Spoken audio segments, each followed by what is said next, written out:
You haven't eaten in 2 days, but you know where the herd is. You found their tracks yesterday. You've already planned the route in your head. All that's left is to get there.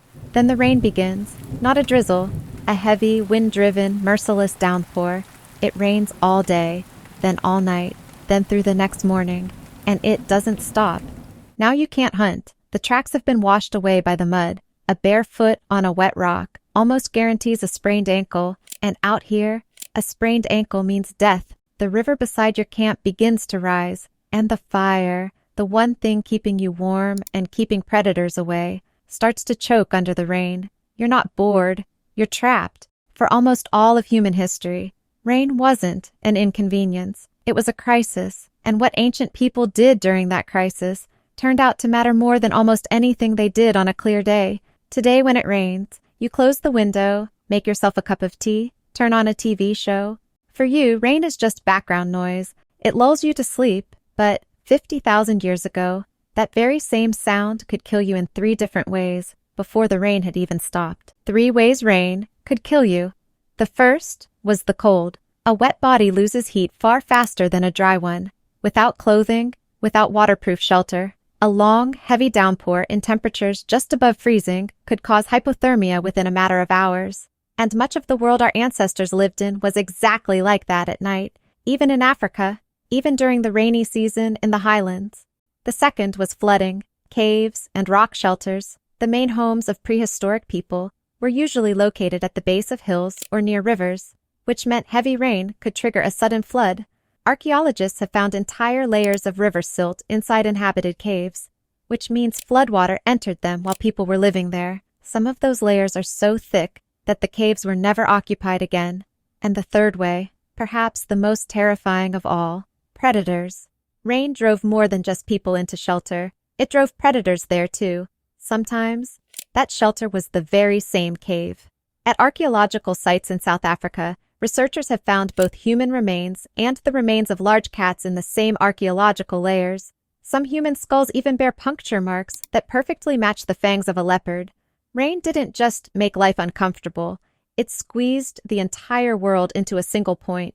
Humans, predators, prey, all trapped in the same dry patch of ground at the same time. And at the center of it all, there was one task more important than anything else: not letting the fire go out. Here's what makes this truly frightening. To this day, we still don't know how reliably early humans could start a fire from scratch. Evidence of the controlled use of fire goes back at least 400,000 years, at Qesem Cave in present-day Israel. Some discoveries from Wonderwork Cave in South Africa suggest it may date back nearly 1,000,000 years. But there's an important distinction. Keeping an existing fire alive and creating one from nothing are 2 completely different skills. And, for most of human history, not everyone knew how to do the second, which meant that if your fire went out, you might not be able to start another one. There was only one option: bring a smoldering ember from somewhere else. Some groups did exactly that. They wrapped a smoldering ember in fresh leaves, or hid it inside a tinder fungus, which could smolder for hours. In a way, it was a biological equivalent of a lighter. And this isn't just speculation. When Ötzi, the iceman who lay frozen in the Alps for 5,300 years, was discovered, he was carrying a complete fire-starting kit: tinder fungus, flint, a piece of pyrite for striking sparks, extra plant tinder just in case. Even 5,000 years later, losing fire was still such a serious threat that people carried special equipment for exactly that situation.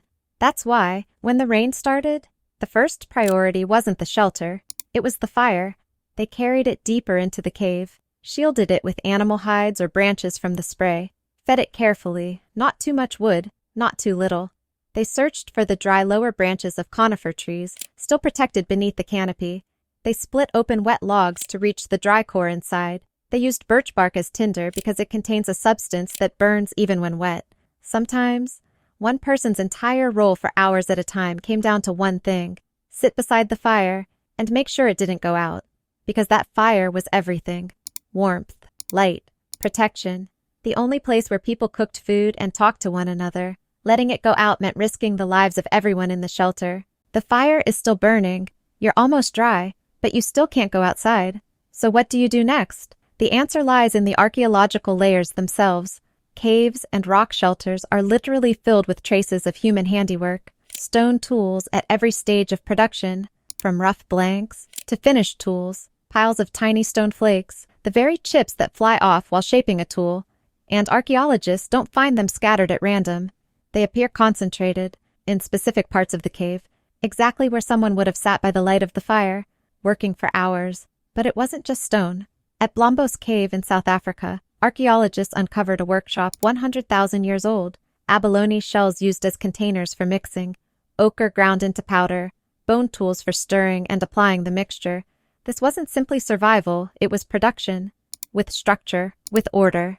Someone sat in that cave, perhaps while listening to the rain outside, deliberately making pigment. Then came bone needles. They begin appearing in the archaeological record around 61,000 years ago in southern Africa, and later in Europe and Asia. These were thin, precise tools, with tiny drilled holes.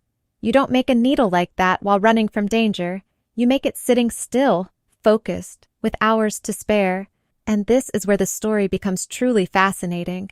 At the Neanderthal site of Abri-du-Maras in France, archaeologists found a tiny fragment of twisted plant fiber, the oldest direct evidence for the existence of rope. And at Hohlefels Cave in Germany, they discovered a 35,000-year-old tool made from mammoth ivory. It had 4 holes and spiral grooves, specifically designed for twisting plant fibers into cord. Someone sat down and carved an entire specialized tool, just for making rope. Twisting rope is slow, repetitive. It requires patience, the perfect task for bad weather. And rope changed almost everything. It allowed people to tie things together, reinforce shelters, build snares and traps, fasten tools to handles. A huge part of human technology, quite literally, hangs by a thread, and that thread was almost certainly born from someone trapped inside, waiting for the rain to stop. Working with tools went hand in hand with caring for the shelter itself. At Sibudu Cave in South Africa, archaeologists found something no one expected to discover, 77,000 years deep in the past. Real bedding, layers of sedges, reeds, and grasses, carefully arranged like a sleeping mat. The upper layer contained leaves from a laurel plant that naturally repelled insects. Someone wasn't just surviving in that cave, someone was making it livable. The bedding was burned and replaced regularly. A simple but deliberate way of controlling cleanliness. 77,000 years ago. Humans were already doing what we would now call household hygiene. But this is where the story takes a turn no one expects. Because everything we've talked about so far, tools, rope, bedding, that was practical work. What came next was something completely different. Art. In Chauvet Cave in southern France, paintings about 36,000 years old have survived. Lions, horses, rhinos, bears, depicted with such extraordinary skill and observation that they still astonish experts today. The artists understood anatomy, movement, perspective. Some animals are shown in mid-run, with tense muscles, with their heads turned. These weren't random sketches. They were the work of people who spent hours observing these animals, then recreating them from memory, deep underground, by the light of an oil lamp. And Chauvet wasn't alone. There's Lascaux, Altamira, and the caves of Sulawesi in Indonesia, where cave art is at least 45,000 years old, the oldest figurative art known today. But here's what makes this story truly remarkable. These paintings aren't near the cave entrances, where people usually sheltered from bad weather. They're deep inside, sometimes hundreds of meters from the entrance, through narrow passages, into chambers where people had to crawl. Someone carried an animal fat lamp into complete darkness and painted. Think about that for a moment. No one does that when the weather is perfect, when the hunt is successful, and you have more work than you can handle. You do it when you can't go outside, when it's been raining for 2 days. Every tool has already been sharpened, and there's nothing left to do except go deeper into the darkness and create something new. We can't say for certain that cave art was born on rainy days, but the logic almost speaks for itself. The greatest creative surge in human prehistory happened in the very places where people were most often forced to stay inside for long periods of time. And that leads to something even bigger. Rain didn't just give rise to art.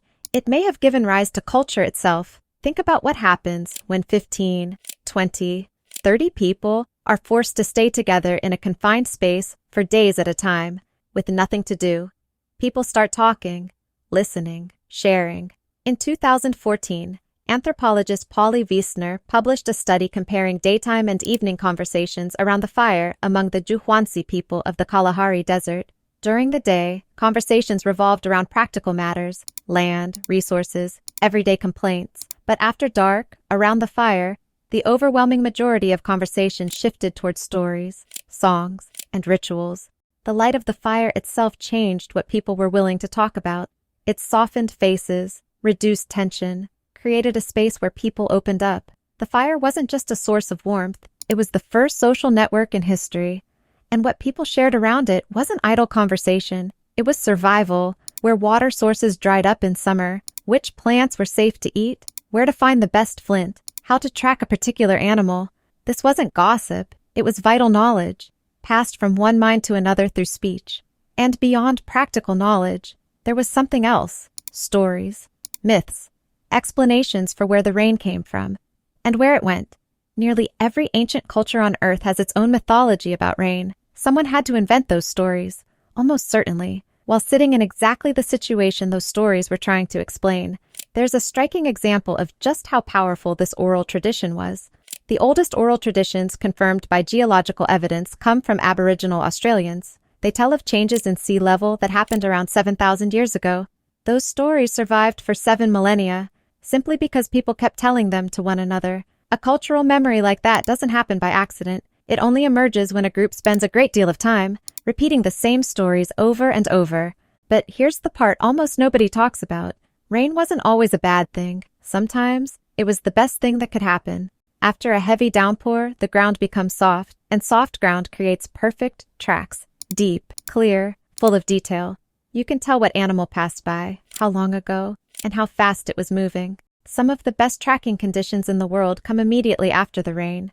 Rain meant something else, too. Water. People knew how to collect and store rainwater. It's possible that even the earliest hominins understood this. Hollows in rock that filled with clean rainwater have been found near almost every known ancient campsite. Some even show signs of having been deliberately deepened by hand.